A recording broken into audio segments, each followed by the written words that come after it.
Ce soir, Patrick va nous faire partager un travail bien différent. Une étude locale des pigeonniers en Brenne. Nous avons même l'honneur de la générale. Exactement. Hein, exactement. C'est en effet ici, pour notre société, qu'il étrenne cette conférence qui sera assurément demandée par bien d'autres associations. Merci Patrick de nous consacrer encore une soirée. Et tu t'arrêteras quand tu commences à voir brailler, comme d'habitude. Merci.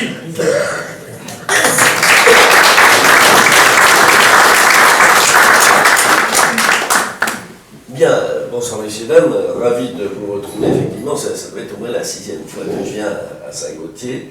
C'est depuis le temps où c'était Jean-Marie Leclavard, dans le Relégaté. Et puis, la dernière conférence, c'était sur la renaissance de l'abbaye de Fontbombault il y a 2 ans, je crois. On a édité un ouvrage là-dessus, entre-temps, que vous pouvez trouver en vente. Aujourd'hui, le sujet est complètement différent, ce sont les colombiers de Brenne et de ses albums. Alors, c'est un sujet totalement inédit. Vous m'entendez bien, en fait? Oui. Sujet totalement inédit, non pas qu'on n'ait pas d'études sur les pigeonniers, ça, il y en a pas mal, mais on a des études sur les pigeonniers du Quercy, sur les pigeonniers de Touraine, d'un petit peu partout. Mais, à ma connaissance, il n'y en a aucune sur les pigeonniers du Berry. Et a fortiori, sur cette toute petite partie du Berry, du Bas-Berry, qu'est la Brenne. Je ne dis pas ça pour me vanter, mais comme dans tout travail de pionnier, il y a nécessairement des imperfections. Et justement, je voudrais faire appel à votre indulgence. Vous essuyez les plats, en quelque sorte. Donc, j'ai essayé de sélectionner les thèmes qui me paraissaient importants. J'ai été obligé de mettre entre parenthèses d'autres pour que ça ne prenne pas trop de temps. Et je ne suis pas sûr que ce soit encore bien rodé. Hein. Donc je vous demande votre indulgence à ce niveau-là. Et je vous demande aussi votre participation. En ce sens que ce travail de recherche des pigeonniers, qui a été entamé depuis longtemps, n'est pas exhaustif. Il y en a certainement dont j'ignore l'existence.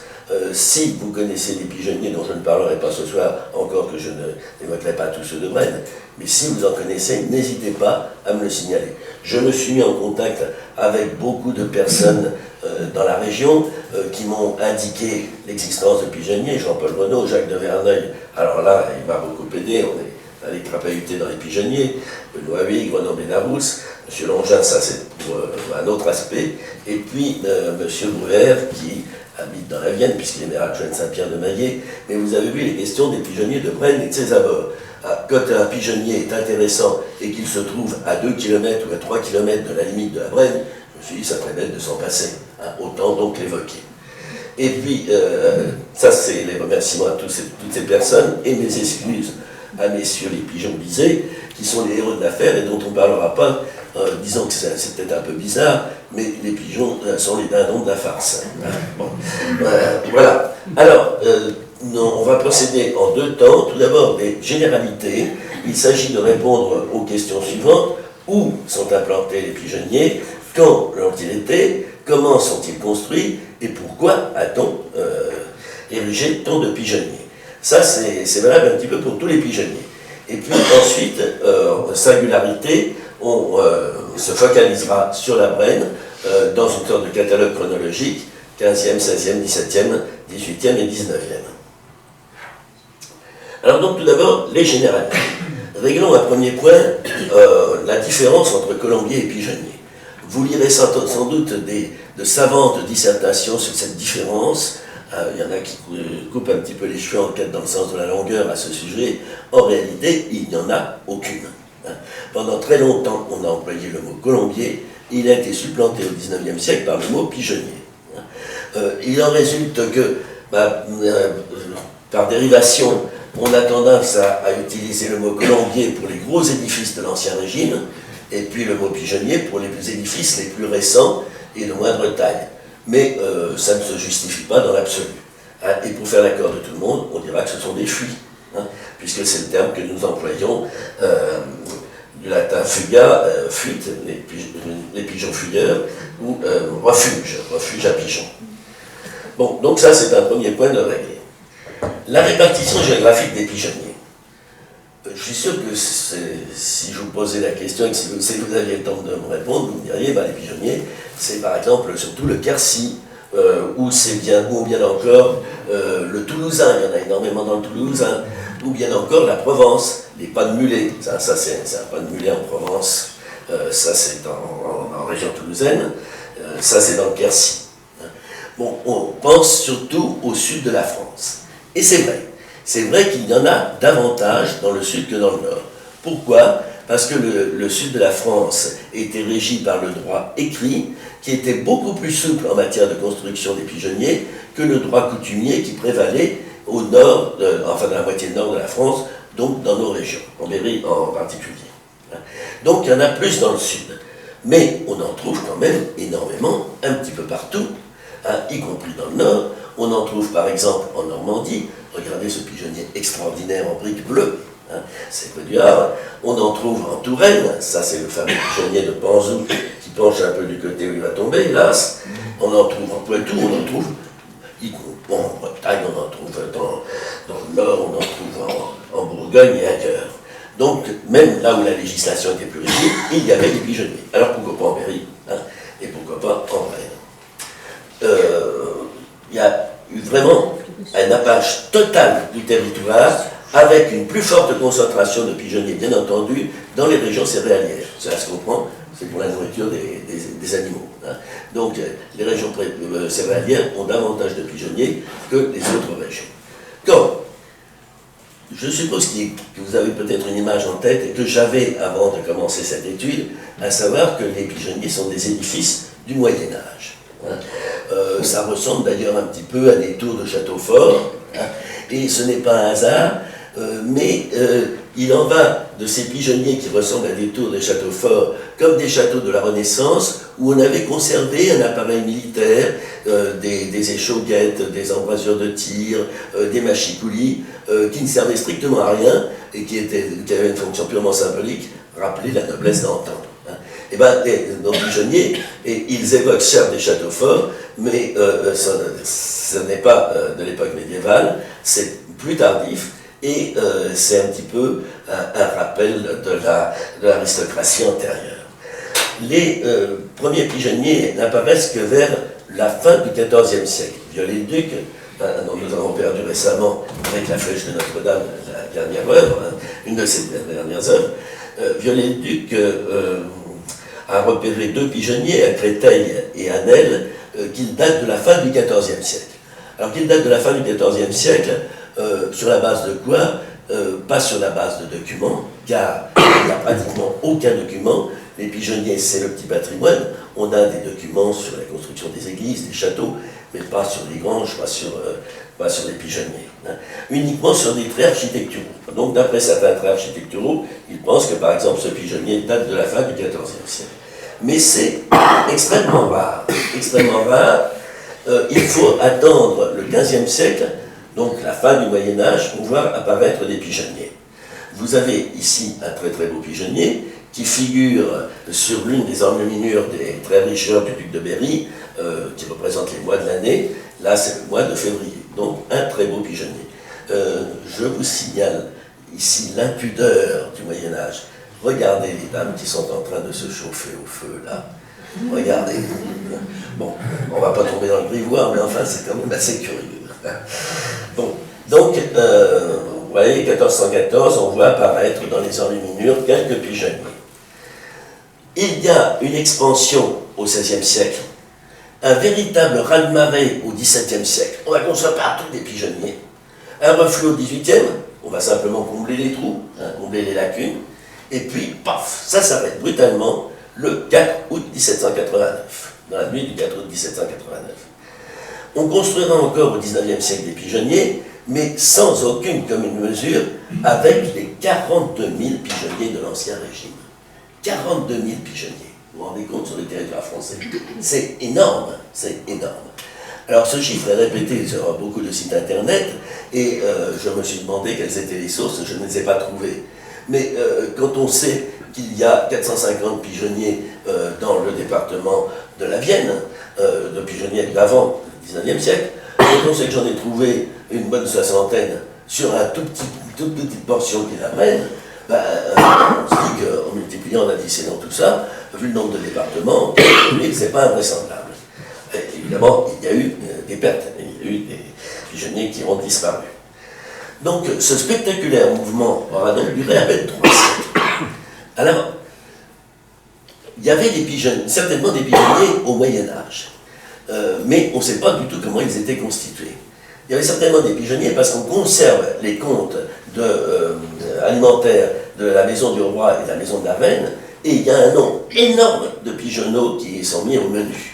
Donc il fallait bien les abriter, mais sans doute étaient-ils dans des pigeonniers très différents de ceux qu'on verra par la suite, peut-être des pigeonniers en bois, des volets en bois.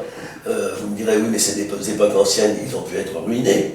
Certes, mais regardez le nombre d'églises et de châteaux du 11e, 12e, 13e, 14e siècle qu'il y a en France. S'il y avait eu autant de pigeonniers, il en resterait. Hein, et il n'y en a pas. Hein. Donc c'est l'essentiel, c'est 16e, 17e, 18e. 3 siècles. Alors pourquoi cette vogue, pourquoi ce raz-de-marée de pigeonniers? Mais avant de dire pourquoi, il faut un petit peu s'y retrouver dans la structure des pigeonniers et la typologie. Les types de pigeonniers. Il y a 2 principaux types de pigeonniers. Les pigeonniers en pied. Alors l'expression prête à confusion, parce qu'on pourrait croire qu'ils sont posés sur des pieds, c'est-à-dire des pilastres ou des colonnes, hein, et pas du tout. Pigeonniers en pied, ça veut dire que les boulins ce sont des nids à pigeons, s'élèvent depuis le pied, donc depuis le sol, jusqu'en haut du pigeonnier. Là, on le voit assez bien, enfin sur cette portion, puisque c'est le pigeonnier de Céré, sur la commune de Saint-Hilaire-sur-Bénesse, il a perdu sa couverture. À l'intérieur, on peut y voir clair. Donc, c'est des pigeonniers qui ont des boulins du sol jusqu'au sommet du mur, hein, et ce sont les plus volumineux, et plus symboliques aussi. La deuxième grande catégorie, ce sont les pigeonniers d'étage, qui, comme le nom l'indique, n'ont de boulins qu'à l'étage supérieur. Le rez-de-chaussée est séparé du pigeonnier proprement dit, généralement, 90% des cas, par un plafond sur solive, parfois, très rarement, par une voûte. Hein. Avec Jacques, nous n'avons vu qu'un exemple, au château de la Mardelle, où il y avait une voûte. On distingue 2 types de pigeonniers d'étage, ou bien l'étage est porté par des piliers ou des arcades, comme en Quercy ou dans le Toulousain tout à l'heure, l'espace entre eux restant vide. C'est très fréquent dans le sud de la France, et je n'en connais en revanche qu'un seul exemplaire, modifié d'ailleurs, en Brenne. Ou bien, deuxième cas, le rez-de-chaussée est complètement clos, et il sert de cellier, de poulailler, de bûcher, ou même de latrine. Vous voyez ici, c'est des latrines. Des latrines biplaces. S'il y avait urgence, ma foi, on pouvait y aller. Chez moi, j'ai toujours un petit pigeonnier dans un grenier, et en dessous, il y avait des latrines biplaces aussi, mais des latrines berrichonnes, avec une partie enfant et une partie adulte. Un siège qui était plus bas pour les enfants, un siège qui était plus haut pour les adultes. Bon, et là, je les dévoile tout le monde. Enfin. Donc, ça arrivait assez fréquemment qu'il y ait des latrines. Ou bien le rez-de-chaussée, donc le rez-de-chaussée sert ainsi de cellier ou autre. Et puis, il y a encore un autre type assez répandu, dans la région de Martizé, dans la vallée de l'Indre aussi, ce sont les pigeonniers porches, assez courants dans notre région. Vous voyez ici à droite le pigeonnier porche des Rimaudières. Le bas, c'est tout simplement le passage des véhicules. Le Rimaudières, c'est près d'Azet-Ferron. Mais les pigeonniers porches, ce n'est jamais qu'une sous-espèce de pigeonnier d'étage. Hein. Donc là, c'est le côté court. Les formes, vous avez des pigeonniers cylindriques, légèrement tronconiques. La plupart sont légèrement tronconiques. Pourquoi? Pour qu'il y ait une plus grosse assise au sol, un empattement plus grand au sol. Il faut voir que les pigeonniers sont des édifices fragiles, parce que il y a le doublement des murs par les boulins qui sont une architecture très très fine, donc il y a une fragilité de ces édifices. Parfois les parois de boulins tendent à se décoller. Bon, on essaye de compenser, d'avoir une bonne assise en ayant une base légèrement plus haute que le sommet. La plupart des pigeonniers en pied, donc ceux qui ont des boulins de bas en haut, sont cylindriques. Mais il y a aussi des pigeonniers cylindriques qui sont des pigeonniers d'étage. Les pigeonniers carrés, c'est un petit peu le même principe. Ces pigeonniers carrés sont légèrement pyramidaux afin d'avoir une base un petit peu plus large en hauteur. Ils sont prédominants en Brenne et ce sont la plupart du temps des pigeonniers d'étage. Il existe quelques rares pigeonniers polygonaux. En Brenne, il n'y en a qu'un seul exemplaire, c'est le colombier hexagonal que vous voyez ici, du prieuré de Puy-Chevrier. Nous y reviendrons tout à l'heure. L'extérieur du pigeonnier. Dans le pigeonnier, vous avez en bas une porte d'accès, ça pour un pigeonnier en pied. La porte du bas pour un pigeonnier d'étage, c'est la porte d'accès au cellier ou au bûcher, bien entendu. Et dans ce cas, il y a une deuxième porte à l'étage pour la partie pigeonnier, et généralement, ça se trouve au-dessus de la porte du rez-de-chaussée, et on y accède par une échelle. Donc, la porte. Il y a une rendière ou larmier. Tous les pigeonniers, à de très rares exceptions près, possèdent ainsi une rendière ou larmier. Vaut mieux employer le mot rendière d'ailleurs. Alors, quelle est la fonction? C'est tout simplement pour empêcher la remontée des prédateurs, hein, la remontée des fouines, la remontée des rats qui venaient bouleter les pigeonneaux. Hein. Donc, c'est très important dans la construction des pigeonniers. Il y a une table d'envol ou plusieurs tables d'envol. On ne les voit pas ici parce qu'elles se trouvent sur l'autre face. Je vous ai mis sur le côté un exemple de table d'envol du pigeonnier de la Grande Cour au hameau du Boucher à Brunet. Il y a des lucarnes qui ont un petit peu la même fonction que les tables d'envol, mais qui assurent aussi un petit peu de clarté à l'intérieur du pigeonnier. Alors, ça n'était pas vitré à l'époque, mais ça n'était pas grand ouvert, il y avait des grillages, parce qu'on craignait, une toute petite ouverture pour les pigeons, parce qu'on craignait la venue des rapaces. Donc les éperviers qui venaient boulotter les pigeonneaux. Donc la toiture, bien évidemment, et très souvent, il y a un lanternon couronné par un épi de fêtage, parfois très joli, en poterie ou en zinc, ou en fer, métallique. Alors, quelle est la fonction de ce lanternon? Ça n'est pas pour la pénétration des pigeons, c'est uniquement pour la ventilation, parce qu'imaginez 500 000 pigeons là-dedans, ça chauffe. Hein, donc, il faut qu'il y ait un moyen de ventilation quelconque. Donc, voilà pour l'extérieur du pigeonnier. À l'intérieur, vous avez sur votre gauche une gravure tirée de l'ouvrage de Viollet-le-Duc, du dictionnaire raisonné d'architecture, qui nous montre les échelles. Au centre du pigeonnier, dans le cas des pigeonniers en pied, mais même dans le cas des pigeonniers d'étage, ça existait aussi. Là, vous voyez, c'est un pigeonnier d'étage qu'il a représenté. Il y a une grande poutre, un grand poteau. En fait, c'est une poutre pivotante. Hein. Elle tourne sur sa pointe et il y a un bout de ferraille avec une crapaudine. Ça pénètre dans la poutre supérieure, dans l'entrée. Donc, ça pivote, ça tourne. Sur ce pivot central, on fixe des potences, soit complètes comme ici, soit sur une moitié comme là, où il n'y a qu'une seule échelle, et non pas deux. Ces deux potences sont légèrement décalées l'une par rapport à l'autre, de façon à ce qu'il y ait une inclinaison de l'échelle. Et, ma foi, ça permet d'aller entretenir les moulins, de les nettoyer, de retirer les pigeons morts, de prélever les pigeonneaux, pas tellement les œufs, on ne s'intéressait pas tellement aux œufs de pigeons, les poules c'est beaucoup plus régulier, puis ça fait des œufs plus gros. Mais en revanche, les pigeonneaux de 4 semaines, ils partaient à la vente, ils étaient systématiquement mangés.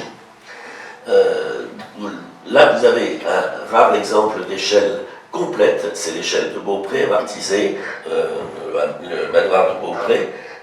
C'est le seul qui ait son échelle complète pour un pigeonnier en pied.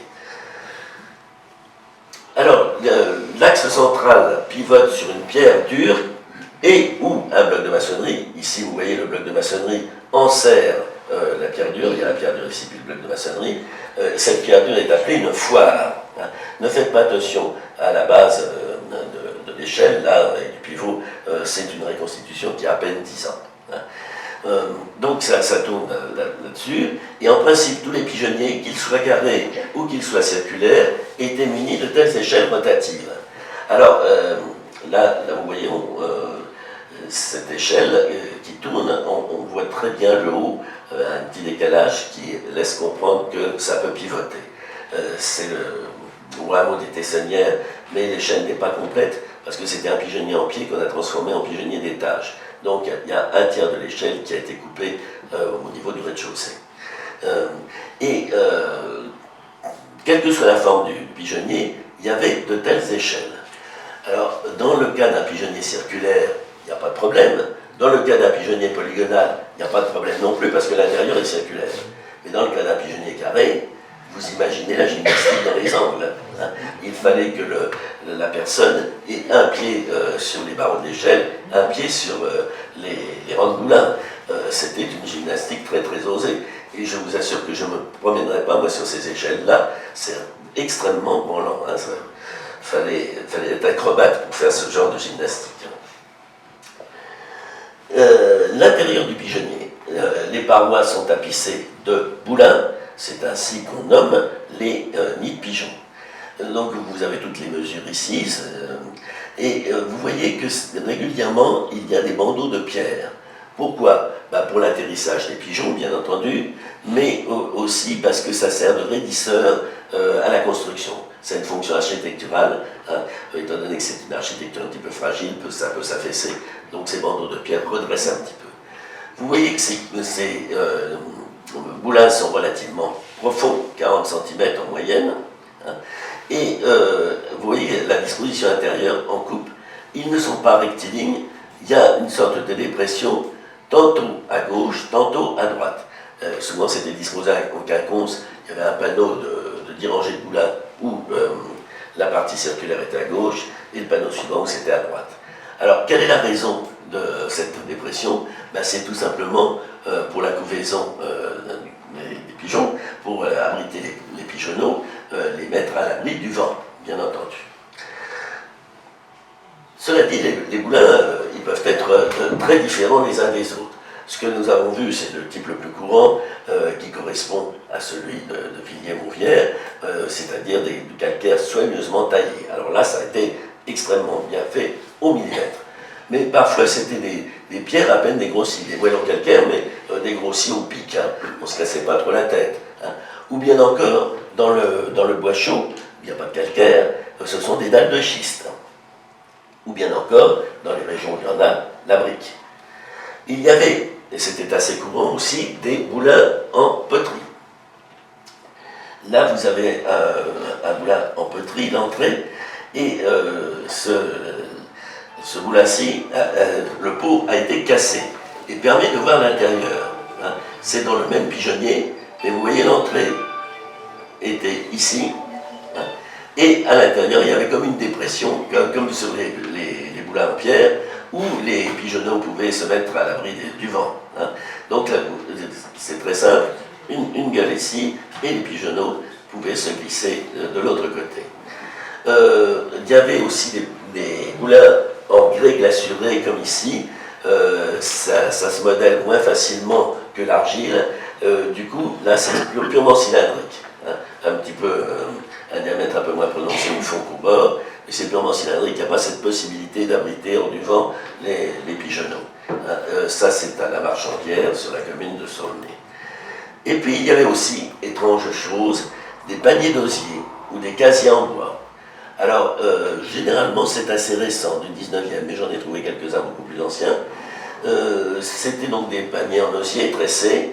La partie supérieure, adossée au mur, était tressée autour d'un bout de bois. Et on retirait par en dessous les pigeonniers. Vous voyez, ces bouts de bois étaient calés entre deux fiches en bois. Il y en a encore une ici, là on ne voit pas l'autre. Deux fiches en bois à encoche. Hein, et on pouvait retourner, on pouvait nettoyer assez facilement ces pigeonniers, ces boulins en osier. Mais évidemment c'était fragile, ça se conserve très très mal. La plupart du temps, il n'y a plus de panier d'osier, simplement la trace que ça devait être cela. Les matériaux, on tire parti des matériaux locaux.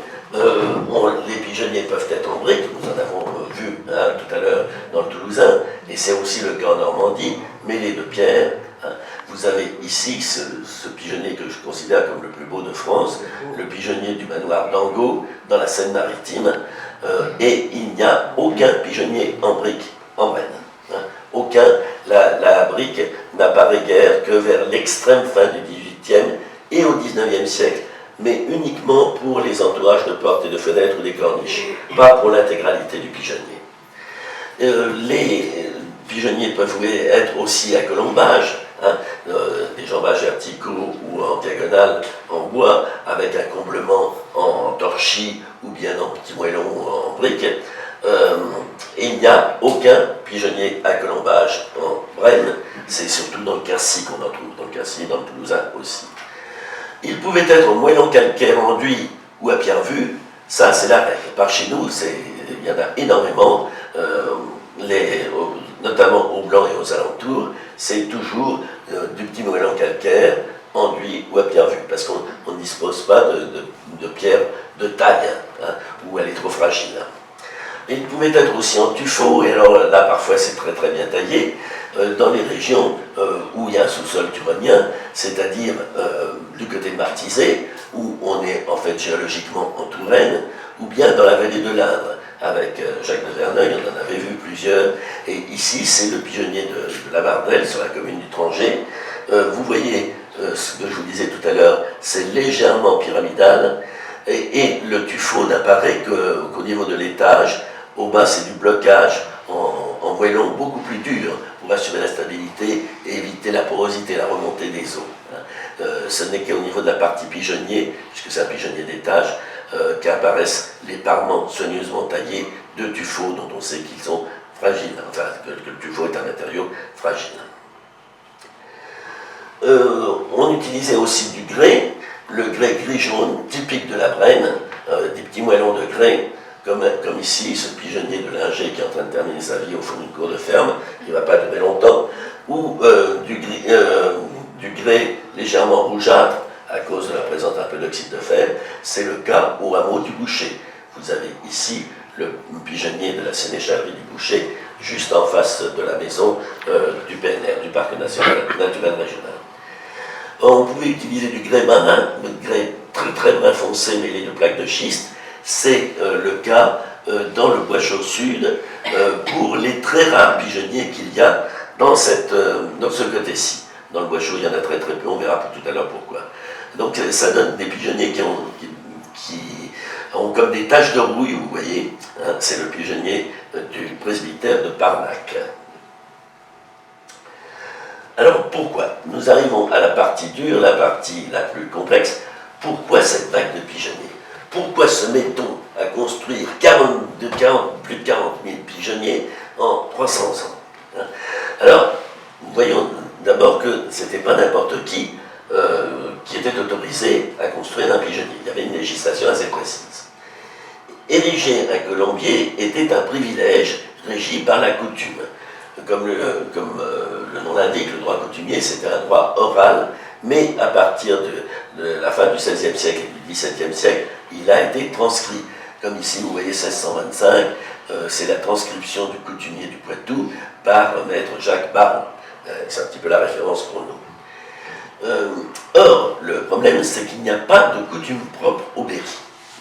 Il y a une coutume du Poitou, une coutume de Touraine, une coutume d'Orléanais, mais il n'y a pas de coutume du Berry. Le Berry empruntait ses lois, sa législation, aux provinces avoisinantes. Par exemple, du côté de Vierzon, on se tournait vers l'Orléanais. Du côté de Châtillon-sur-Indre, c'était la coutume de Touraine qui prévalait.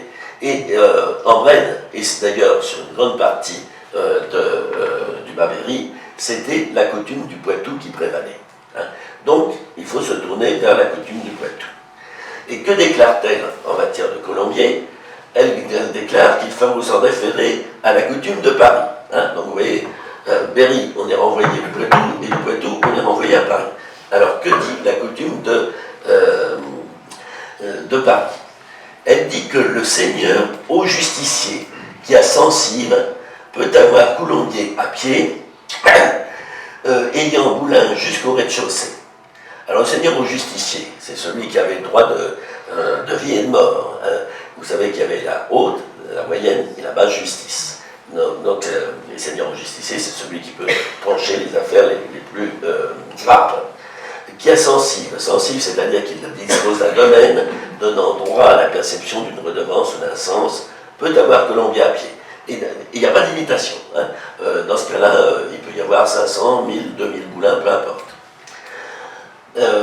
L'article 70 ajoute aussi le seigneur non justicier. Donc, des seigneurs ayant seulement droit de moyenne ou de basse justice. Ayant fief, tout de même, sensible, donc encore comme tout à l'heure, et terre en domaine jusqu'à 50 arpents, peut avoir colombier à pied. Donc il faut qu'il ait un minimum de 50 arpents de terre pour avoir la colombier à pied, en pied, ou à pied, peu importe. Et dans ce cas-là, il ne peut pas avoir, c'est pas marqué ici, mais on le verra après, il ne peut pas avoir plus de 500 boulins. Il est ajouté que les particuliers, qu'ils soient nobles ou roturiers, ce n'était pas un privilège exclusivement réservé à la noblesse. Les roturiers pouvaient aussi, même s'ils étaient très peu nombreux, édifier un pigeonnier. Donc les particuliers qui n'ont ni fief ni sensible, je cite, ne peuvent avoir de colombier autre que sur solive ou sur pilier. Autrement dit, des colombiers d'étage, volière ou volée, sous-entendu en bois, et sous réserve d'avoir au minimum, comme avant, 50 arpents de terre labourable, les colombiers ne devraient alors pas contenir plus de 500 boulins. Donc la condition sine qua non, c'est 50 arpents. Le droit de diriger un colombier était donc réservé essentiellement à l'aristocratie, laïque ou religieuse. Il ne faut pas oublier que les abbés étaient des seigneurs, que les archevêques et les évêques étaient des seigneurs. Hein. C'est pour ça que toute abbaye et ses dépendances, les modestes prieurés, avaient des colombiers. Hein. Et donc réservé à l'aristocratie laïque ou religieuse et aux gros propriétaires fonciers, ceux qui ont 50 arpents de terre au minimum. Alors, le chiffre intéressant, c'est 500 boulins pour 50 arpents.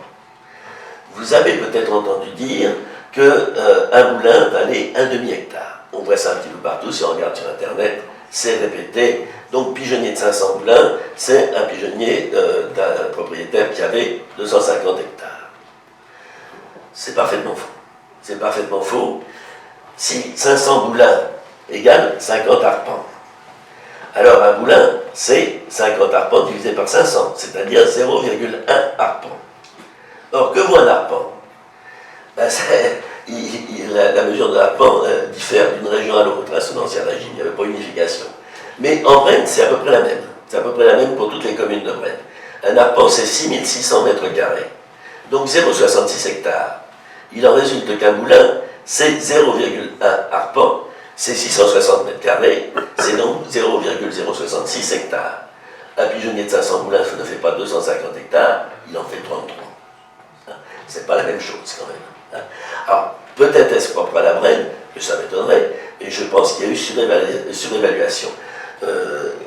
Les quantités de terre n'étaient pas si énormes que cela. Je rappelle aussi que ces 50 arpents de terre labourable ne sont pas comptés donc, dans ces propriétés les garennes, les étangs, les bois, les prés. Hein, donc il pouvait y avoir une propriété beaucoup plus grande, hein, ça ne parle que des terres labourables. Alors, pourquoi en principe cette limitation? Parce que les pigeons sont très très voraces. Ils sont très voraces et c'était une plaie pour les campagnes, surtout en période où on ensemençait les champs, on voyait des nuées de pigeons s'abattre sur les champs.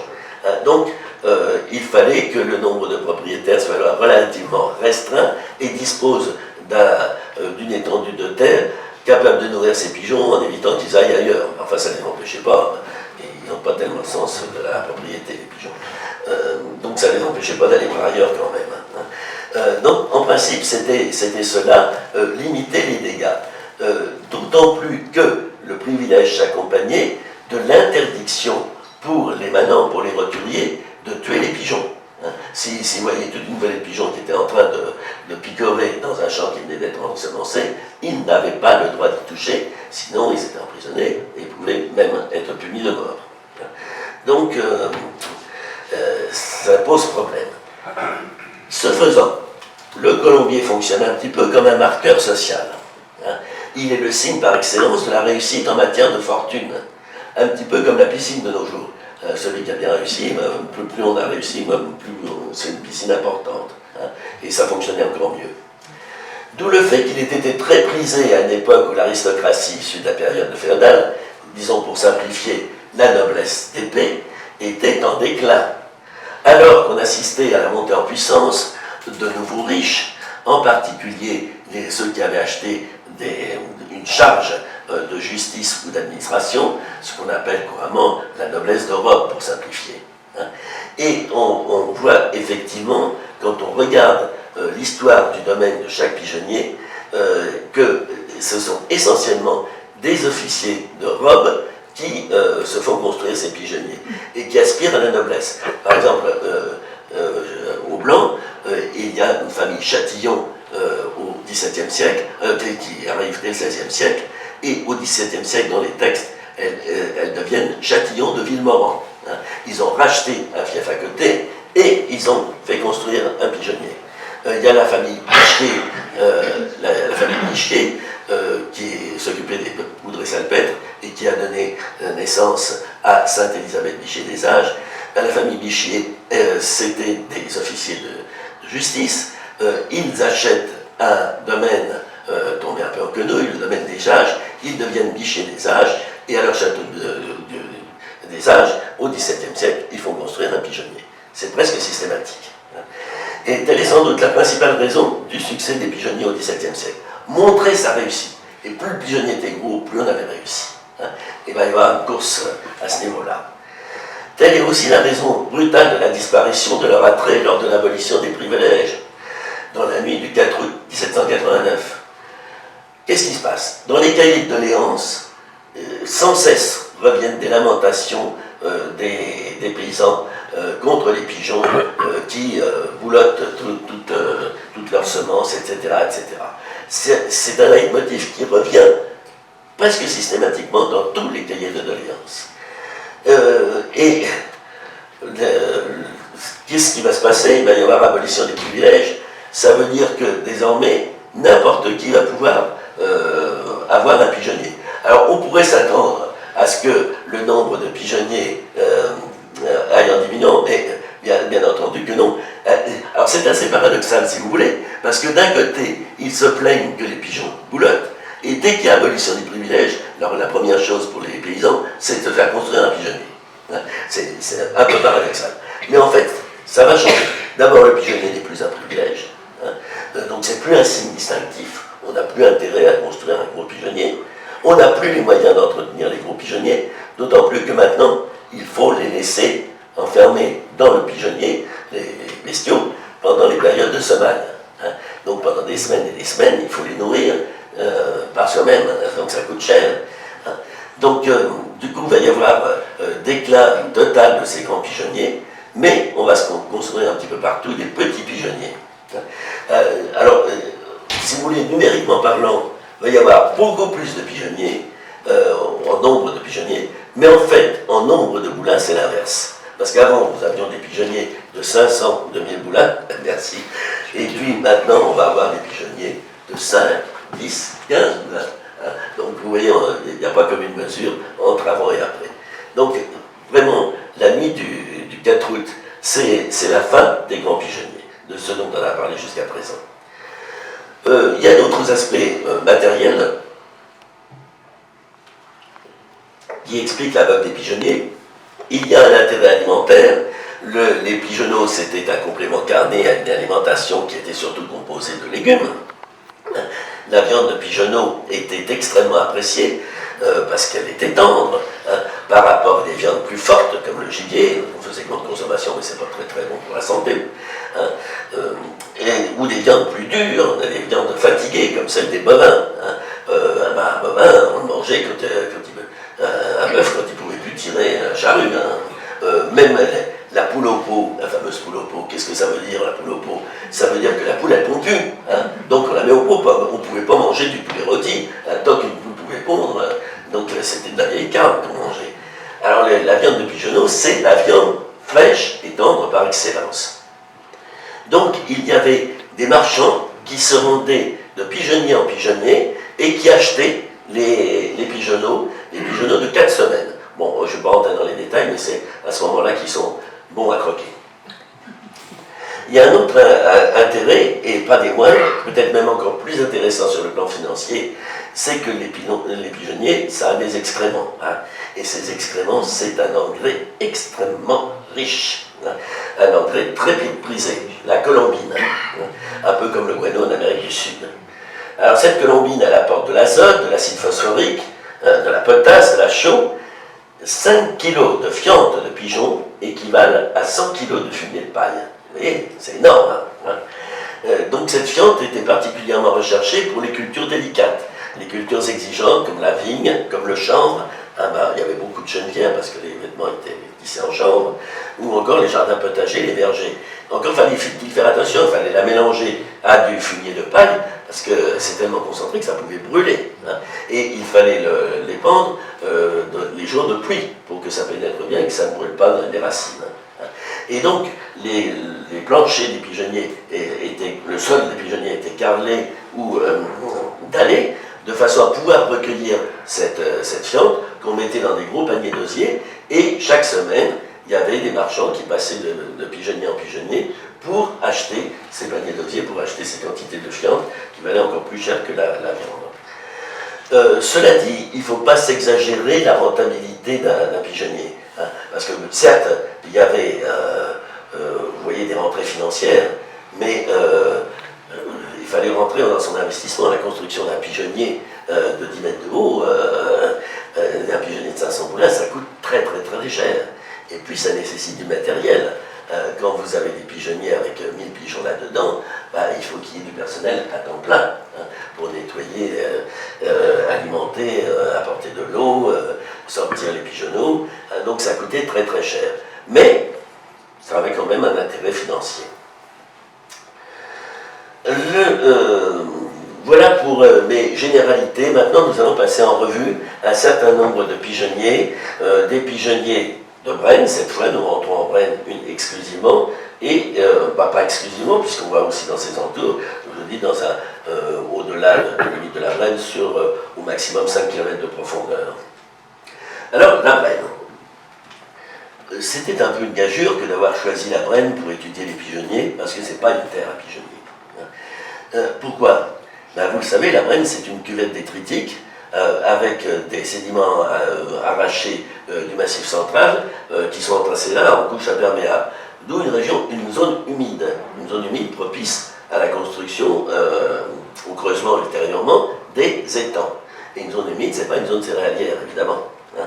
Donc, les pigeonniers ne doivent pas y en avoir beaucoup. Mais nous sommes tout de même adossés à la Touraine, le sud-Touraine, qui est une région céréalière importante, et au Poitou. Et le Poitou, alors les plaines entre Châtellerault et le sud-Touraine, les plaines du Mirebalais, du Lyonnais, ce sont des terres agricoles très riches. Et là, il y a eu des pigeonniers énormes. Hein.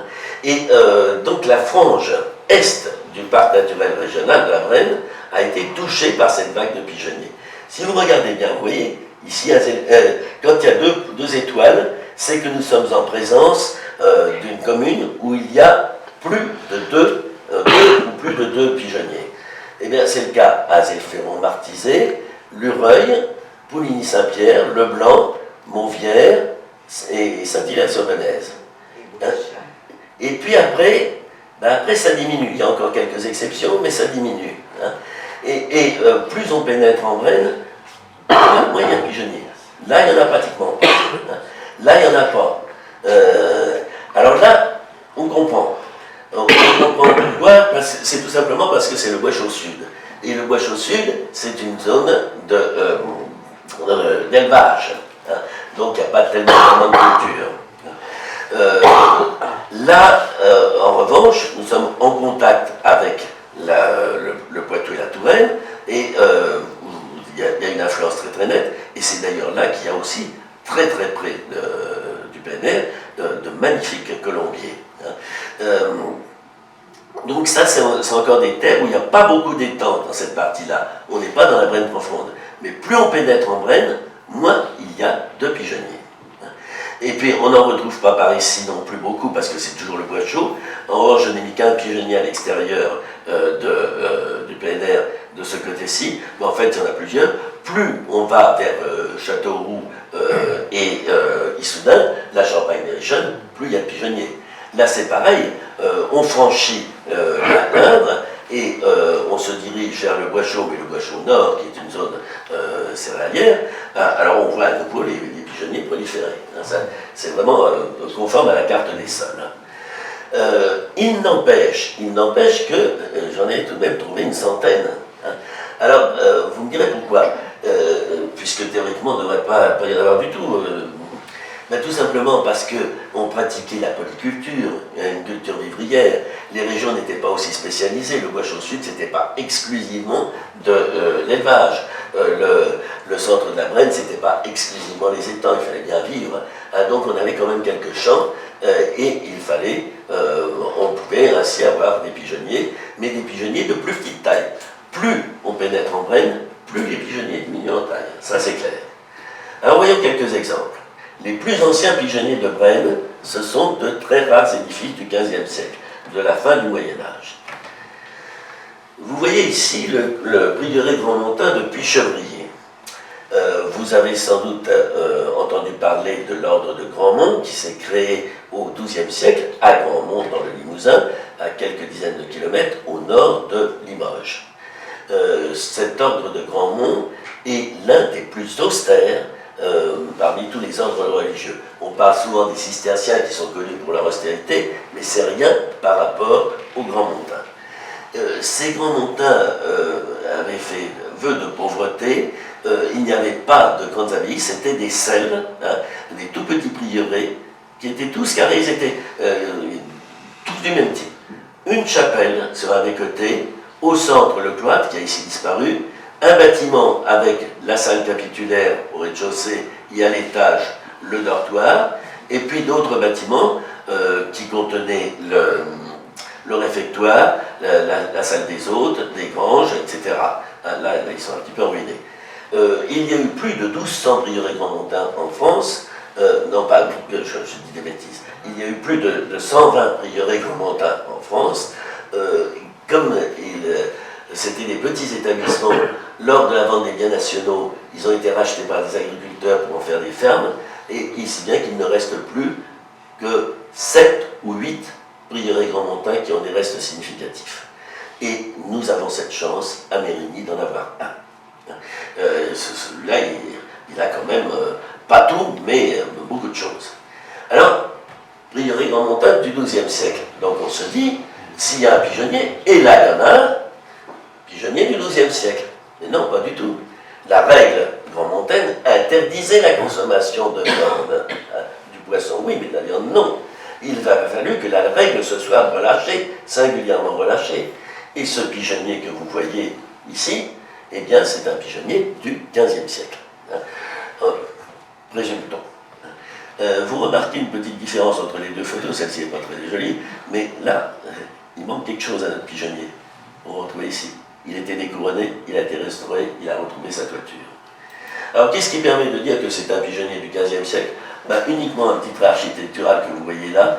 Ça, c'était l'entrée, qui était bouchée pour le bas, là, ça a été débouché. Les pierres sont chanfreinées, c'est-à-dire que l'angle est abattu sur les montants, à droite et à gauche, sur les corbeaux, sur le linteau. Donc ça, c'est un signe infaillible, ça apparaît vers la fin du 14e, 15e, et ça continue au 16e, mais vu la forme ici, 15e, c'est vraisemblable. Donc, l'un des plus vieux pigeonniers de Brenne, à Mérigny. Le château de Palot, sur la commune de Palot, là, on est légèrement hors Brenne, dans la vallée de l'Indre. Alors, c'était un château médiéval, tardif, qui annonçait la Renaissance, et puis il a été dauvernisé de façon sauvage. D'Auvergne, on sévit partout, y compris à Paris, et il ne présente plus aucun caractère d'authenticité. C'est un château 19e. En revanche, les domaines n'ont pas touché au commun. Là, il y a une aile du XVIe siècle, il y a une aile du XVIIe siècle. Ils ont juste ajouté des bâtiments qui entourent cette partie-là, qui est une partie d'origine. Et cette partie d'origine, c'est un pigeonnier d'après 1436. Voilà. Vous allez me dire, il est où le pigeonnier? Eh bien, le pigeonnier, il est là, hein, à l'intérieur de cette tour. C'est un pigeonnier porche construit dans la partie supérieure du porche d'entrée. Un pigeonnier fortifié aussi, si vous voulez, puisque il y a une galerie de machicoulis. Alors pourquoi après 1436? Parce qu'il y a des armoiries d'un monsieur de la Châtre qui a épousé la demoiselle de Paris en 1436. Donc le pigeonnier peut dater de 1450 ou quelque chose comme ça. Hein. Et ça paraît pas très très grand ici, mais il y a tout de même 550 boulins très soigneusement taillés. Alors, on les a regardés du bas avec Jacques, parce qu'il n'y a plus d'escalier pour y monter, et puis on a craignait que de toute façon, même si on y parvienne, seules les poutres soient le plancher soit complètement pourri. Donc il faut faire gaffe. Alors il y a un autre pigeonnier de la fin du milieu du XVe siècle, c'est un type très très particulier, le pigeonnier pariétal, c'est-à-dire des boulins dans une paroi, des boulins dans un mur, de la Maison Neuve à Tournon-Saint-Martin. C'est un très joli endroit, il y a ce manoir, un toiture très aigu, qui domine la vallée du Suin, et puis quand on s'approche, on s'aperçoit que c'est plein de trous là-haut, hein, 110 boulins. Alors on l'appelle aussi la maison de Jeanne, car Jeanne d'Arc serait censée y avoir passé la nuit en 1425 ou quelque chose comme ça. Bon, c'est faux, elle n'y a jamais passé la nuit parce qu'il a été construit en 1448-1450. Qu'est-ce qui permet d'être aussi catégorique? Des analyses de dendrochronologie. Vous savez, le calcul de l'abattage de l'âge d'un arbre par les cercles de croissance. C'est absolument étonnant, ça donne des précisions parfaites. Là, les analyses dendrochronologiques ont montré que c'était des arbres qui avaient été coupés entre l'automne et l'hiver de 1446 à 1448. Et généralement, le bois était mis en place, travaillé 2 ans après l'abattage de l'arbre, 2 ans au maximum. C'est pour ça qu'on donne des dates 1448-1450. Et il y avait quand même 110 boulins, mais j'imagine que c'était pas facile d'aller chercher en haut des murs, hein, parce qu'il n'y a pas d'ouverture de l'autre côté. Hein. Il semblerait qu'il y ait d'autres trous de boulins ici. Vous allez voir un en particulier, vous voyez, mais des boulins d'échafaudage, parce que vous avez peut-être entendu des gens utiliser le mot boulin, mais des boulins, c'est des boulins d'échafaudage. Hein.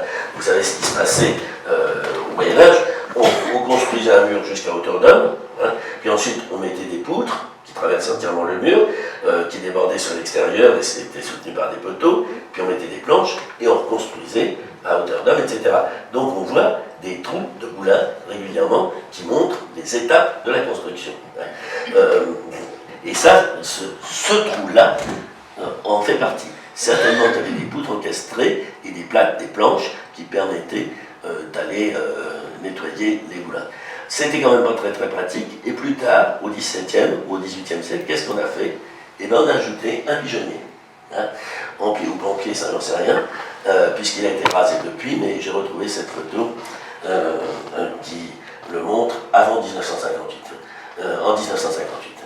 À cette date-là, il existait encore, il a été rasé depuis. Donc, pigeonnier médiéval. Ben voilà, c'est tout. Alors, il y a encore d'autres petits pigeonniers qui sont probablement du XVe siècle, mais c'est pas évident. Les débuts de l'expansion, c'est le XVIe siècle. Par exemple, ce magnifique pigeonnier Renaissance du manoir de Villiers, sur la commune de Monvière.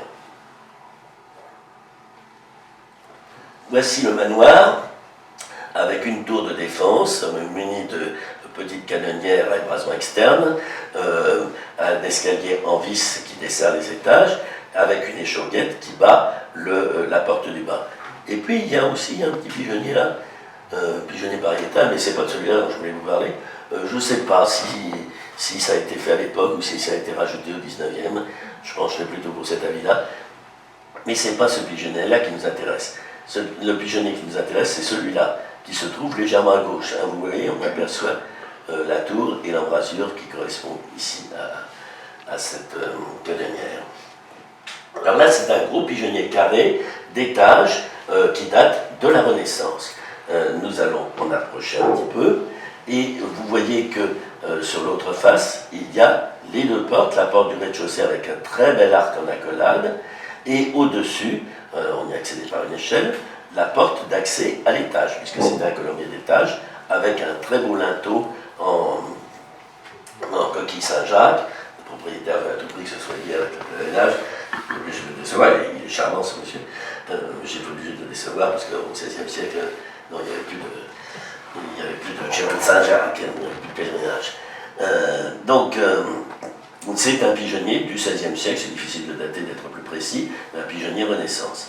À l'intérieur, le plancher qui séparait le rez-de-chaussée à office de cellier de l'étage qui abritait le pigeonnier proprement dit a disparu, hein, mais on voit que les moulins sont très soigneusement construits, très soigneusement taillés, avec des bandeaux, des corniches qui permettent de redresser le tout. C'est un travail de très très grande qualité. 850 moulins quand même pour un pigeonnier d'étage, c'est pas mal, c'est pas mal. Il y a un pigeonnier que j'aime beaucoup, nous sommes hors Brenne, nous sommes dans la vallée de la Gartempe, à 2 km de la Brenne. On arrive à Saint-Pierre-de-Maillé, puis on prend la route qui va le long de la Gartempe, et puis à un moment on sort de la forêt, et puis brusquement à droite se dresse ce machin, ce truc est absolument étonnant. C'était le pigeonnier de ce château, le château des Vieux Côtés, où il y avait une chapelle, un château, et il n'y avait pas la route, évidemment, la route a été percée au 19e seulement, et il y avait le pigeonnier en contrebas. Un pigeonnier un petit peu bizarre, vous voyez, par sa situation d'abord, mais aussi par sa forme, parce que là c'est arrondi, mais par devant, vous voyez, c'est plat. C'est une forme que nous n'avions pas encore repérée, et rarissime, en fer à cheval, pigeonnier en fer à cheval. Autre bizarrerie, autre particularité, ce sont des pots en terre cuite. Environ 120 pots en terre cuite. La forme de la fenêtre, la décoration de la fenêtre laisse penser que c'est du XVIe siècle aussi. Là, il y a une vision romantique par Octave de Rochebrune. Octave de Rochebrune est un collectionneur et dessinateur émérite qui vivait en Vendée, il avait encore son château et très belle collection. Et il est venu aux Côtés pour marier sa fille avec le fils du seigneur des Côtés. Et cadeau de mariage, ils leur ont fait construire ce château. C'est le château des Jeunes Côtés, à côté du château des Vieux Côtés. Et il a donc fait ce dessin. Alors pourquoi est-ce que je l'ai mis là? Tout simplement parce qu'il y avait encore la couverture, vous voyez, il y avait la couverture du pigeonnier. Cela dit, c'est un dessin romantique, une vision romantique. Il est absolument impossible de voir les deux châteaux en même temps. C'est une recomposition. Là encore, nous sommes un petit peu hors Indre, à Charnisay, donc à 5 km d'une commune de l'Indre et du parc naturel régional. Et si j'ai retenu ce pigeonnier de Porche, parce que ça a été bouché par ici, là ça a été à moitié bouché seulement, si j'ai retenu ce pigeonnier de Porche, c'est parce qu'on a une très précieuse indication. L'an 1539, ce colombier a été fini, gravé sur le tuffeau. Là, on a une date extrêmement précise. C'est rare. C'est rare, mais pas unique en son genre. Il y en a quelques-unes. Ça, c'est avec Jacques qu'on était allé. Encore un pigeonnier Porche, et un pigeonnier Porche fortifié. Les pigeonniers fortifiés n'étaient pas rares. Je ne dis pas que c'est fréquent non plus, mais on en connaît plusieurs exemplaires. Et il était, ça se faisait de faire du rez-de-chaussée une salle d'armes, une sorte de refuge en cas de coup dur. Pas pour tenir un siège très très long, mais en cas de coup dur, on se réfugiait là-dedans. Et c'est le château de la Joubardière. Il y avait un logis qui était adossé à une enceinte rectangulaire qui passait ici, qui se greffait sur le côté de cette tour porche, qui repartait de l'autre côté, donc rectangle. Alors le manoir proprement dit a été dauvernisé de façon sauvage aussi. Il n'a plus aucun intérêt sur le plan historique, architectural. En revanche, les Dauvergnes n'ont pas touché à ce pigeonnier Porche, si ce n'est qu'ils ont bouché le passage. Et vous voyez ici, 1, 2, 3, 4, ça c'est des trucs de fond, des tirants de fond. 1, 2, 3, 4, 5, puis il y en a une de l'autre côté, 6 canonnières. Des canonnières à double ébrasement, hein, avec un éventail à l'intérieur et un éventail à l'extérieur. Donc des mousquets, hein, des arquebuses ou des mousquets. On est au XVIe siècle. Et à l'intérieur, vous voyez l'une de ces embrasures, la fin du XVIe siècle, c'est l'entonnoir vu de l'intérieur. Hein. On a enfoncé le canon de fusil là-dedans, et comme il y avait un autre entonnoir de l'autre côté, ça laissait une petite marge de manœuvre pour tirer à droite ou à gauche. Le plancher qui séparait le passage de l'étage a été supprimé. Pourquoi? Parce qu'on a installé un château d'eau dedans. Hein. Et nous voyons l'un des pans, l'un des 4 pans, où se trouvent les boulins, et il y a tout de même 750 boulins. C'est quand même assez énorme pour un pigeonnier d'étage. Là, c'est l'inverse. C'est plus un pigeonnier fortifié, c'est une fortification, excusez-moi du peu, pigeonnierisée. L'hôtel Châtillon de Villemort. Pourquoi cette appellation peu élégante? Parce que ça a été d'abord un édifice fortifié et qui a sans doute été transformé en pigeonnier ultérieurement. Cet hôtel particulier est hors les murs du Blanc, il ne bénéficie pas de la protection des murailles du Blanc, et on était à une période très troublée, les guerres de religion, où la région est passée sans cesse des mains des protestants aux mains des catholiques. Donc la famille a ressenti le besoin d'avoir un refuge, là encore pas pour soutenir un siège, mais en cas de survenue d'un groupe de cavaliers et d'une dizaine de soldats. Donc ils se réfugiaient là-dedans, et il y a 3 niveaux, un étage inférieur avec des embrasures à mousquet, un étage médian avec des embrasures à mousquet, il y en a une qu'on ne voit pas très bien qui est dissimulée là, et puis chez le voisin, on en voit une autre là, une 3e là, une 4e là, il y en avait sur tous les côtés. Et puis un 2e étage avec des balcons, je dis bien des balcons, il y en a un ici, mais il y en a un 2e ici, ce sont ce qu'on appelle des bretèches, par lesquelles on pouvait jeter des pierres pour les assaillants. Ça surmontait les portes, il y avait une porte aussi de l'autre côté, donc il y avait un balcon également là. Et à l'intérieur, de fait, il y a un pigeonnier. Un pigeonnier qui comporte 95 pots en terre cuite, et vous voyez, il est assez complet, il y a encore les planches de jonction. Alors, l'hôtel Châtillon de Villemorand a été daté par l'ordre chronologie de 1586-1588. Hein. Bon, les expertises d'ordre chronologique n'ont pas porté sur le pigeonnier, mais sur les autres bâtiments, mais c'est contemporain. Alors, est-ce que ce pigeonnier date de cette époque? C'est pas totalement impossible, mais j'ai tendance à croire que ça a été édifié plus tard, ajouté plus tard, sans doute seulement au XVIIIe siècle, parce que vous voyez, on a comblé le passage qui permettait d'accéder à la bretèche du haut de laquelle on jetait des pierres. On l'a comblé pour en faire un atterrissoir à pigeons. Donc on a l'impression d'un remaniement à une époque où l'usage militaire de l'édifice n'avait plus de sens. XVIIe siècle, c'est l'apogée. Alors on a des pigeonniers qui sont de plus en plus gros.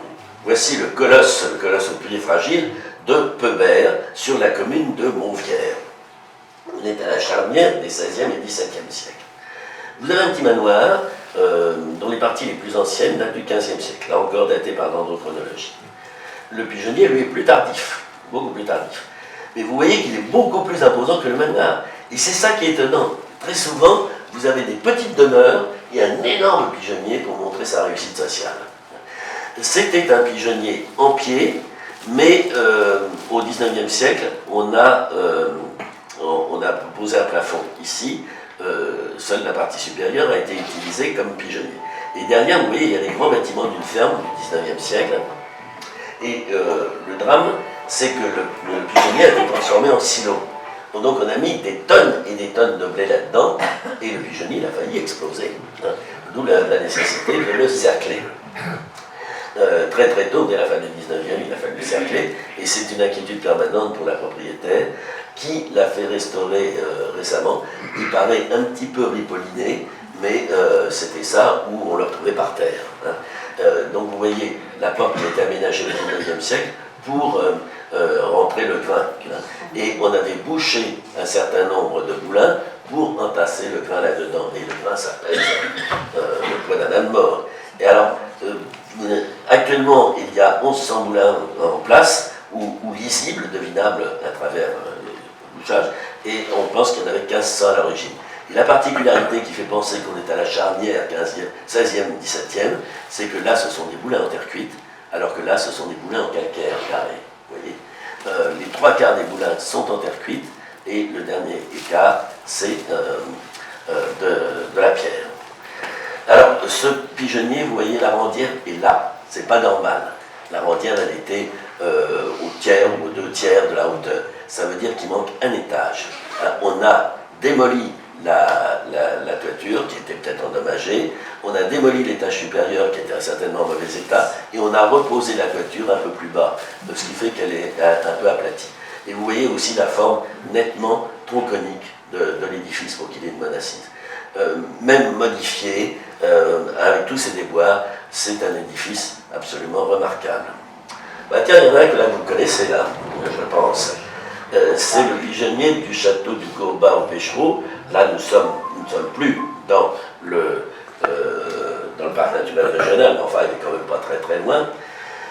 J'adore le château du Courbat, il est très très beau, exposé au danger des eaux, il est comme posé sur sa nappe d'eau, château 15e, 18e, qui est la mairie du Pêchereau maintenant. À côté, il y a les bâtiments, les communs, et il y a un pigeonnier que vous voyez ici, qui, si mes souvenirs sont bons, il faut que je le revoie, est un pigeonnier en pied. Et il y a même une petite cave, mais qui ne couvre que la moitié du diamètre inférieur, une petite cave en dessous. Alors, il y a une très jolie toiture, mais regardez. Vous allez comprendre pourquoi je l'ai quand même retenue. Elle était en sale état, la toiture, il y a quelques années. Hein. Mais ce qui est intéressant, c'est qu'il y a l'entrée principale, ici, avec le trou du pivot de l'axe central. Et il y a une inscription dessus, vous ne la voyez pas bien, évidemment. Jean Mauduit m'a fait faire l'an 1625. Là, on a une date précise. Le maire du Pêchereau, qui est très aimable, m'a dit qu'il avait fallu ôter la poutre parce qu'elle ne tenait plus, elle était rongée par l'humidité, mais il pense que le charpentier qui a refait la toiture l'a conservée. Alors on ira voir ensemble un de ces jours ce qu'il en a fait. Sinon la restauration est de qualité, avec des tabaillons, des petites tuiles en bois sur la partie supérieure, le reste étant en tuiles, rondes, plates ou en écailles. Je vous avais dit qu'il n'y avait qu'un seul pigeonnier posé sur pilier, hein, dans la Brenne. Dans le Toulousain, en Quercy, 4 poteaux, 4 colonnes, et puis le pigeonnier est posé dessus. C'est très très fréquent. Ce pigeonnier, vous l'avez peut-être vu si vous êtes allé à l'hôpital du Blanc, il se trouve sur le parking de l'hôpital. Alors vous me direz, les poteaux, bah oui, si, regardez là, vous avez un pilastre en pierre, et puis une sablière, et puis un autre pilastre en pierre. Là, c'était vide. Hein. Ça, c'est un comblage. Là, c'est pareil, vous avez le pilastre, et puis une sorte de mur par derrière, la sablière, ça, c'était un passage, c'était vide. Sur l'autre côté, pareil. Cependant, ici, ce ne sont pas des pilastres bien appareillés comme là. C'est un arrachement de mur. En fait, ce pigeonnier était adossé à la clôture du verger ou du jardin qui se trouvait à cet emplacement. Donc il était adossé carrément contre ce mur. C'est pour ça qu'il n'y avait que 3 côtés qui étaient ouverts. On a sans doute trouvé à une époque que c'était trop et on a fermé. Je dis le pigeonnier dit de l'hôpital parce que beaucoup de gens disent que c'est le pigeonnier de l'hôpital. Non, l'hôpital n'avait pas de pigeonnier. C'est une propriété distincte de l'hôpital. Et alors il y a une autre particularité, c'est la lucarne que vous voyez là-haut. Et ça, c'est un signe infaillible. Ça, c'est une lucarne de style Louis XIII. On est dans la première moitié du XVIIe siècle. Ça, c'est clair et net. Et c'était une mode dans la région du Blanc. On retrouve le fronton à 3 boules comme ça un petit peu partout. Donc là, on a un repère. Soit dit en passant, vous voyez que la toiture est d'ardoise. Ça veut dire qu'il y a eu restauration au XIXe siècle. On n'utilisait pas l'ardoise dans la région avant le XIXe siècle. Et ça, c'est intéressant. Alors, les moulins, il n'y en a plus, tout a été comblé. On voit des traces de planches dans la maçonnerie, mais on ne peut pas savoir exactement ce qu'il en est. Pouligny-Saint-Pierre conserve beaucoup de pigeonniers, des pigeonniers intéressants. Celui-ci paraît assez modeste, d'ailleurs avec des ouvertures en bois. Et pourtant, c'est une belle bête. 1440 moulins. C'est le pigeonnier des Tessonnières, qui appartient, à mon ami Alain Moulin, un paysagiste. Et le pigeonnier est pratiquement intact, si ce n'est que le pigeonnier en pied est devenu pigeonnier d'étage par la pose, là aussi, d'un plafond. Alors, si je vous montre cela, c'est pas cette lucarne-là, c'est l'autre par derrière, c'est parce qu'on retrouve la lucarne Louis XIII, avec les 3 boulets frontons, même si dans ce cas, c'est très très érodé, vous le voyez. À quelques kilomètres, vous avez le pigeonnier Chiffien de Montaigu, toujours sur la commune de Pouligny-Saint-Pierre.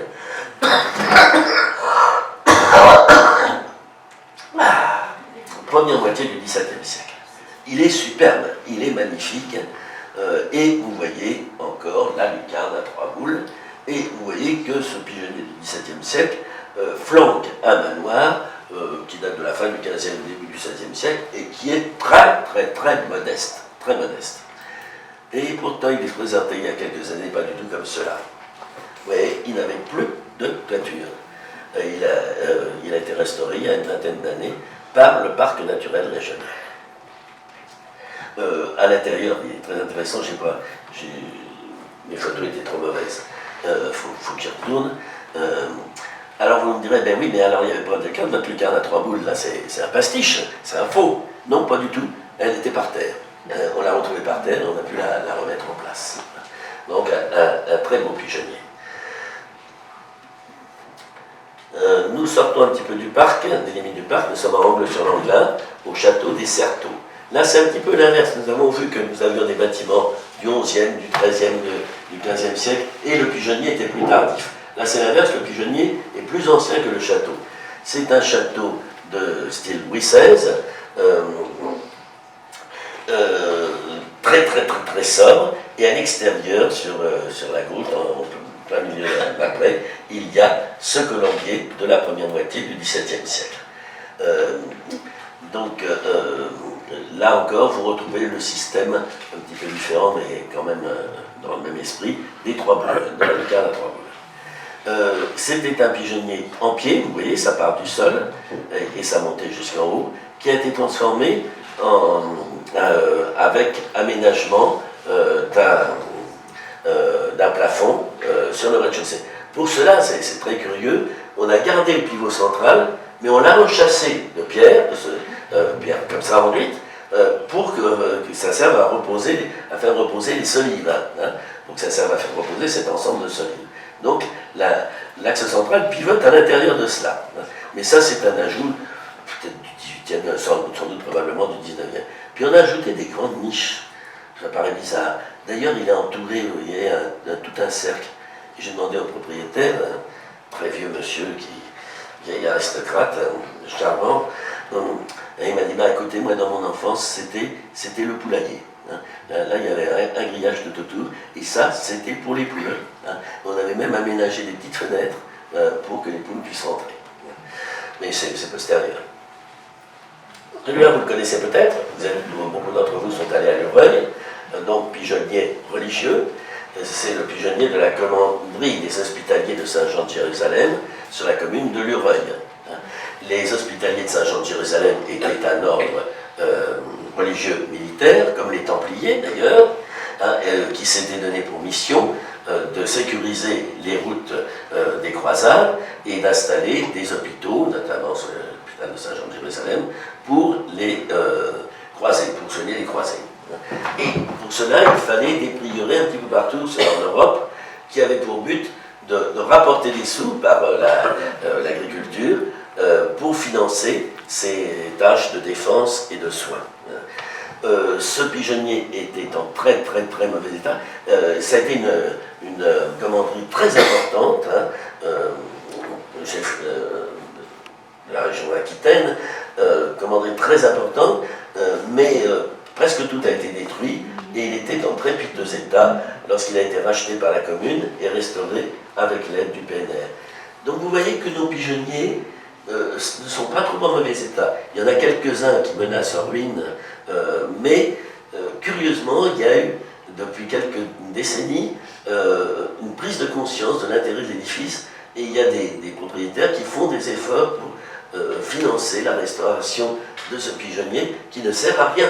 Hein, c'est uniquement pour la gloire, pour l'amour du patrimoine. Donc voilà ce pigeonnier très imposant et qui est daté. Vous voyez ici 1692 avec une très très belle calligraphie d'ailleurs. 1692, on sait que c'était Claude de Montagnac, sieur de l'Arfeuillère, qui était commandeur de Lureuil. Pigeonnier en pied, 800 moulins. Alors, là, les moulins ont été comblés parce que ça a servi d'étable pendant un temps. C'est ce qui a permis de sauver le colombier. Et en réalité, ça n'allait jamais jusqu'au sol. Il y avait toujours une partie de 50 à 80 cm. Donc, je vous ai dit que pour éviter l'humidité, les montées d'humidité, c'était plat. Il n'y avait pas de moulin. Alors, celui-là a un problème. Il pose problème parce que, voyez-vous, il est de très grande dimension. C'est pas le carré ordinaire. Le poteau central, à moins qu'il ait été changé, ne pivote pas, il est fixe. Alors comment faisait-on et on comprend que ça ne pouvait pas être un pivot, parce que là il y avait au moins 1 mètre de distance dans les angles, ça n'aurait pas été possible d'aller nettoyer les moulins. J'ai discuté avec des gens de Lureuil. Une dame m'a dit qu'elle croyait se souvenir qu'il y avait des galeries. Hein. Vous voyez, certains boulins ont servi de boulins d'échafaudage à ce niveau-là, et il y avait une sorte de galerie qui courait tout autour sur des planches. Hein. Pas sûr, mais très vraisemblable. 18e siècle, c'est le commencement de la fin, vous disais-je. Là, c'est le château de Mouins, un lieu improbable, un de ces lieux un peu magiques et terrifiants. On est au fin fond de la forêt de Saint-Gemme, par des chemins poudreux, et à un moment, paf, on débouche devant ce lieu qui s'appelle le château de Mouins. Alors le pigeonnier, il est où? Là? Ou là? Les deux. Non, pas les deux. À gauche, vous avez raison. Parce qu'à droite, c'est les restes d'un château fort. Il y avait un très gros château fort, dont il ne reste que quelques pans de mur, plus ce donjon assez énorme que vous voyez ici. Et au XVIIIe siècle, le château avait été complètement ruiné. On a ajouté une métairie, une ferme quelconque, et au bout, on a ajouté ce pigeonnier qui comporte 3 niveaux, un rez-de-chaussée et 2 niveaux de pigeonnier. C'est un édifice plus modeste, où les moulins sont en grès glacuré, comme à la Marchandière sur la commune de Saulnay, à quelques kilomètres. Mais c'est un lieu assez étonnant, prenons. Et puis voilà, sans doute l'un de mes préférés. Vous connaissez Saint-Benoît-du-Sault, peut-être êtes-vous allé sur la terrasse de Saint-Benoît-du-Sault, près de l'ancien collège, là où il y a le centre de l'initiative. Et de l'autre côté, il y a à l'horizon ce petit manoir qui est sur la commune de Parnac, hein, et la vallée du Portefeuille entre les deux. Montgarneau, Joujou de Castel, extasié dans la verdure, avec la tuile pour coiffure, etc. Joli. Et il y a un petit château, donc très très plaisant. Et à côté de ce château, que vous voyez ici sur le cadastre napoléonien, il y a une grande terrasse avec une maison ici, qui devait être la maison du jardinier, parce que je pense que ce n'était pas une terrasse d'artillerie, comme certains l'ont dit, pour un petit château comme ça devait être un jardin, mais qui a nécessité pour sa construction de gros travaux de terrassement. Et puis il y avait aux angles 2 édifices. Et là, on peut savoir ce qu'il en était, c'est un raptel. Là, en revanche, c'est un pigeonnier. On aperçoit ici, vous voyez, c'est quand même une relative distance. Et c'est un pigeonnier du XVIIIe siècle qui a succédé à un pigeonnier plus ancien. Les propriétaires, M. et Mme de Pastre, m'ont montré ce pigeonnier qui se trouve dans une ancienne tour. C'était un pigeonnier à pot de terre cuite. Donc là, c'est un pigeonnier 18e. Et vous voyez qu'il a une forme très très spéciale, hein, très très élancée à cause de terrassement pour soutenir le jardin. Et on apparaît la brique. La brique dans les entourages de fleurs mais elle a pris la coloration du schiste voisin, on s'aperçoit un peu que c'est de la brique. Et puis pour ces corniches, des corniches très très saillantes, et il y a curieusement des mascarons, vous voyez, des visages très simplifiés, très stylisés aux angles et au-dessus des fenêtres. Sinon, c'est essentiellement du schiste, on est dans le bois chaud. Alors du côté jardin, on a crevé de face pour faire une sorte de loggia, et il faut monter sur ce mur, puis là, je ne sais pas, c'est un peu de la gymnastique, grimper là-haut, pour aller dans le pigeonnier, qui est en plaque de schiste. Les propriétaires ont fait restaurer la toiture il y a quelques années, mais le schiste avait beaucoup éclaté, avait beaucoup souffert des pluies. Alors, un dernier pigeonnier du 18e, c'est la grande cour du boucher. On ne dira jamais assez de bien du hameau du boucher. Vous avez le château, et puis en contrebas, vous avez 3 ensembles monumentaux qui montrent ce que c'était qu'une seigneurie sous l'Ancien Régime. Puisque vous avez la sénéchalerie du boucher sur la droite, la grande cour, qui était le domaine du fermier, et puis une ferme proprement dite, qui est la maison du PNR. Là, c'est la grande cour, et sur la grande cour, sur une cheminée de la grande cour, il y a une signature d'un héros de la Véronne, un des ancêtres de feu notre ami Chantal de la Véronne, avec la date 1793.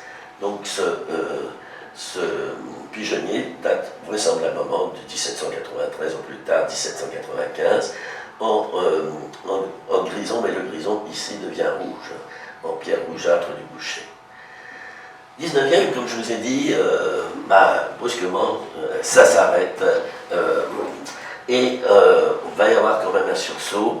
Au début du 19e siècle, certaines grosses fermes vont continuer à édifier pendant quelques décennies des grands pigeonniers. Là, vous avez un pigeonnier de style néoclassique des années 1830, dans la ferme du Poiroux sur la commune de Saint-Ény. Pigeonnier d'étage, pas très très conséquent nombre de moulins, m'a dit le propriétaire, je ne l'ai pas vu intérieurement, mais quand même une construction assez impressionnante.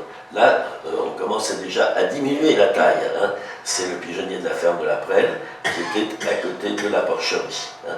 Et on voit aussi l'apparition de la brique dans les entourages, dans la rendière, dans la corniche, etc. Donc déjà un pigeonnier moins important. Là aussi, vous avez un pigeonnier de briques, des moulins de briques, et celui dont on a déjà vu une photo auparavant, le panier d'osier, c'est le pigeonnier de Choré, sur la commune de Néon-sur-Creuse, qui date lui aussi du 19e, comme en témoigne l'ardoise de la toiture, et les entourages en briques, et quelques-uns des 5 ou 6 paniers qui subsistent. Donc, vous voyez, dans les fermes, on fait encore quelques pigeonniers avec un nombre assez conséquent de moulins. Mais généralement, on se contente de petits pigeonniers pariétaux. À Martisé, curieusement, il n'y en a plus qu'ailleurs. Et vous voyez ici, bon, ça fait quoi? 2, 4, 5, 10 moulins. Ici, 2, 4, 6, 6 et 6, 12 moulins. C'est au hameau de Nolabé, au-dessus de la porcherie. Et là, ça se réduit à 3 moulins. Et on trouve ça un petit peu partout dans les campagnes. Et c'est bien daté. Alors là, nous sommes après Picot.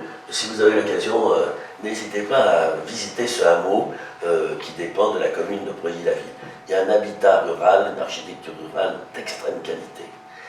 Et après Picot, curieusement, dans ce domaine, il y a un pigeonnier conséquent, d'étage, mais de belle taille, et qui date vraisemblablement du XVIe siècle, parce que la partie inférieure, il y a ce qui semble bien être des embrasures de Dieppe ou Mousquet. Et ce pigeonnier, au XIXe siècle, c'était trop grand, on n'avait plus besoin d'un grand truc comme ça. On l'a laissé choir, et dans les granges qu'on était en train de construire, on a aménagé quelques moulins qui suffisaient bien aux besoins. Vous voyez quelques moulins au-dessus de la porte de grange, et sur le pignon, il y a cette plaque qui nous dit que ça a été bâti par M. Nonce en 1864. Et la grange d'en face, c'est sur le pignon, et il y a une date, 1882. Voilà, donc petit à petit, ça décline. Alors, encore un exemple, un rare pigeonnier militaire. Les pigeons, vous le savez, ont un sens de l'orientation absolument formidable. On le sait que ça avait dès l'Antiquité. Hein, on pense qu'il y a de la magnétite dans la tête des pigeons. Enfin bref, ça dépasse mes connaissances. Et ma foi, c'était connu, mais on n'en a tenu aucun compte au Moyen-Âge et durant les périodes classiques dont nous venons de parler. On s'en fichait complètement. Ça n'est revenu à la mode que pour des raisons militaires au XIXe siècle.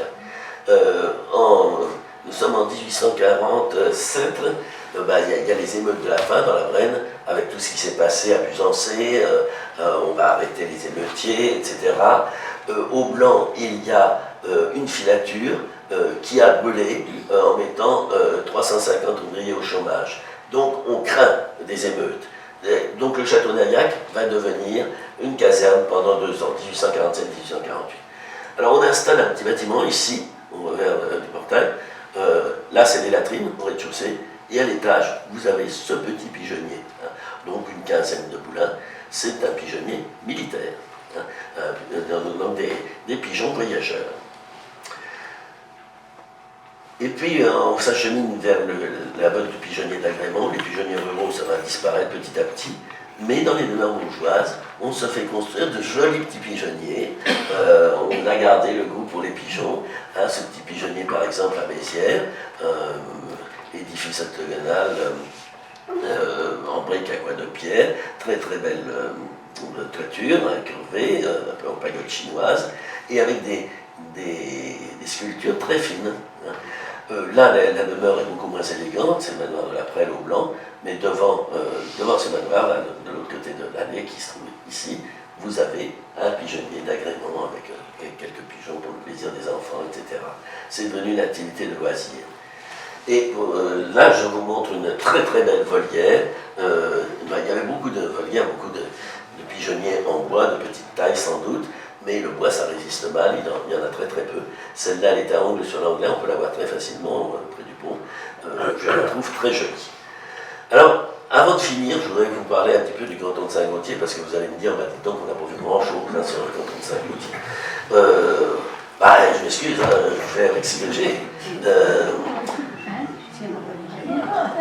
À Montaignon, quand j'avais préparé l'article sur le système défensif, l'article est paru dans la revue de Saint-Gaultier, sur le système défensif de Montaignon, je m'étais un petit peu renseigné. J'avais lu l'article de Pierre Glédel, paru des décennies auparavant, qui faisait un très bon historique du lieu, et il signale un pigeonnier qui a été rasé, pigeonnier carré, sur la droite de la cour d'entrée. J'ai regardé, je n'ai pas vu grand-chose. En revanche, j'ai vu un édifice circulaire ici. À mon avis, c'était un pigeonnier circulaire. Mais Pierre Glédel n'avait pas eu l'occasion de voir parce que c'était des jolis trucs. À moins que je me trompe, mais je ne vois pas de trace sur ce cadastre de 1840 d'un autre pigeonnier. La Romagère, un très beau château classique, 18e, mais il n'était plus à la mode, et on l'a dauvergnérisé. Vous voyez, là, ça change complètement. Et qu'est-ce qu'on aperçoit par derrière? Un pigeonnier circulaire, en pied, pas en pied, ça on ne sait pas, mais il y avait un pigeonnier. Alors, dans ces coins-là, le seul pigeonnier en place, c'est celui-ci, au château de Corps. On a visité avec Jean-Paul et Annie château de Corps en détail, grâce à la gentillesse des propriétaires, mais il ne restait pas de temps pour aller voir ce pigeonnier, lequel est occupé par une citerne, c'est un peu le château du domaine. Hein. Enfin, ça serait intéressant de voir un petit peu plus près. C'est probablement un pigeonnier du 18e. Le plus intéressant, c'est le pigeonnier du château de Conive, sur la commune de Tenay, pas très loin de la Creuse. Il y avait un château médiéval qui était ici, avec des tours d'angle. Cette tour est sans doute, d'après le propriétaire, une des tours, un des restes du château médiéval, réutilisé dans le nouvel édifice. On a rasé le château médiéval, mais on a gardé cette tour. Puis on a construit au XVIIe siècle un grand bâtiment très austère, mansardé, et par symétrie, à l'autre extrémité, on a mis une tour. Sur l'autre face, nous nous rendons de l'autre côté, à l'écart, sur la droite, on trouve une autre tour qui est le colombier, à 3 niveaux. Donc, colombier, pigeonnier d'étage. Ça m'a intrigué. Une curieuse déformation. Là, il y a une sorte de trace de fossé. Je pense, mais je ne pourrais pas le certifier, que c'est une tour médiévale qui flanquait la basse-cour. Devant l'enceinte proprement dite du château, il y avait des basses-cours, que c'est donc une tour de la basse-cour qui a été transformée en pigeonnier. Pas de preuve, hein. Mais ça me paraît bizarre. Intérieurement, il y a 3 niveaux. Le rez-de-chaussée servait de resserre et avait une poutre en bois qui tenait l'étage. Et les 2 autres étages, les étages supérieurs, étaient entièrement tapissés de boulins. En fait, l'étage intermédiaire a été ajouté au 19e. Ça fait quand même 1100 boulins pour un pigeonnier d'étage, c'est encore pire que ce qu'on avait vu précédemment. Et ici, vous voyez la crapaudine percée au centre de l'entrée centrale. Ça veut dire qu'au-dessus du sol du rez-de-chaussée, il y avait notre fameux axe pivot avec échelle pivotante qui tournait pour desservir ces 1100 boulins. Donc un beau pigeonnier à cogner. Alors voilà, maintenant arrive l'heure de la conclusion. Ce qui apparaît, et peut-être que, enfin ce que j'ai appris, moi, ça peut-être, mais pour moi c'était un petit peu une révélation, c'est qu'on est dans un mouvement qui n'a duré que 300 ans, à peine, un petit peu plus, enfin 300 ans pour les gros pigeonniers, et on a assisté alors à une lame de fond qui a déposé sur le territoire national des milliers, des dizaines de milliers d'édifices, des édifices qui ne sont pas négligeables. En revanche, par exemple, comme on dit, mais il n'y a pas de commune mesure entre un puits ou un four à pain et un colombier aussi colossal. Donc on a édifié des dizaines de milliers d'imposants colombiers. Ce fut la réponse à des besoins pratiques. Il s'agissait de trouver en abondance de la chair fraîche et tendre, une alimentation carnée un peu moins dure que d'habitude, et puis un engrais de qualité. Mais ces aspects matériels n'expliquent pas tout. Ça n'explique pas le brusque surgissement du phénomène et sa brusque extinction aussi 300 ans plus tard. Il a fallu ajouter, pour que le phénomène se développe, une véritable organisation sociale avec la mise en place d'un quasi-monopole de production de la viande de pigeon et de la fiente, de la colombine, et les propriétaires fonciers les plus aisés se sont assurés par la législation ce monopole. À cela s'est ajouté, du coup, puisque c'était une situation de fortune qui permettait d'édifier cela, des fantasmes, une forte dose de fantasmes. Je pense que jamais les êtres humains n'auraient édifié de si imposants donjons à pigeons si les motivations utilitaires ne s'étaient pas doublées de raisons de prestige. Le pigeonnier, a dû être érigé en symbole de réussite sociale. Il n'a pas dû être érigé, il a été érigé en symbole de réussite sociale. Et puis c'est devenu un phénomène de mode, c'était à qui aurait le plus gros colombier. Ceci explique que le système ait pu s'effondrer brusquement à partir du moment où ça ne pouvait plus être un marqueur social, où ça ne pouvait plus être une marque de prestige, ben ça n'avait plus d'intérêt. Et comme il y avait beaucoup d'éléments de mode là-dedans, plus que des raisons pratiques, la construction s'est effondrée, si j'ose dire, symboliquement. Donc il y a là une histoire dont on mesure mal l'ampleur, un phénomène quand même étrange de construction d'énormes édifices pour pas grand-chose, pendant une période de temps relativement réduite. On le soupçonne mal parce que ces pigeonniers, ils sont dans des endroits difficilement d'accès.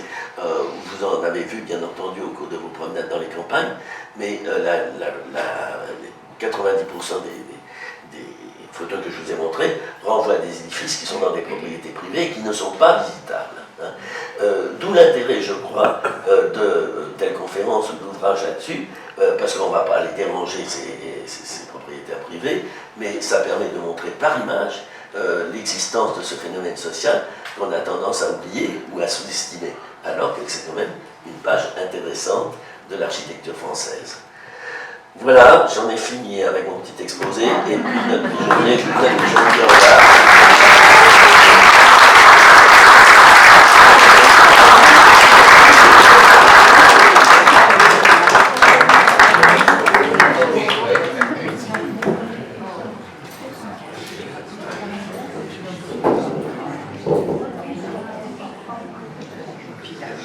Alors la vie de la colombophile, puisque...